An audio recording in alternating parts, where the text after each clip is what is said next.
Hindi madali pero kakayanin. Hi, I'm Mami Chok, isang nanay na dumaan sa pagkalito, takot, maraming tanong na walang sagot.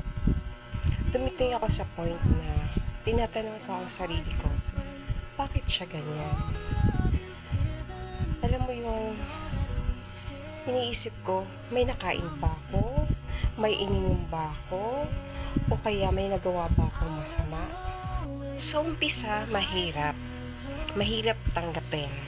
May mga times na sa pagtulog ko, umiiyak ako. Kasi iniisip ko, paano na kaya ang anak ko? Paano na ang future niya? Alam mo yung iniisip mo, paano pag wala na ako? Kawawa naman ang anak ko. Yan yung worries ng mga nanay na may anak na may autism. Sa simula, mahirap. Hindi mo alam kung anong gagawin mo. Pero, kailangan maging matatag tayo. Maging matatag para sa mga anak natin. Hindi ko alam kung saan magsisimula. Therapy ba? Kailangang umattend sa mga training o simpleng pakikipag-usap. Araw-araw pinili kong matuto, pinili kong intindihin siya, pinili kong lumaban para sa kanya.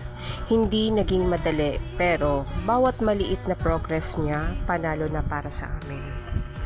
Kung isa kang magulang na may anak na may autism, pakinggan mo to. Hindi ka nag-iisa.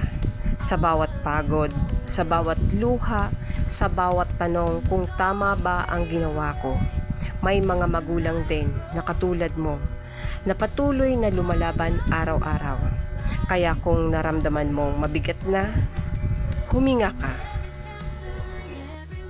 Hindi mo kailangang kayaning mag-isa. Samahan mo ako sa journey na to. Magtulungan tayo, magbahagi ng kwento.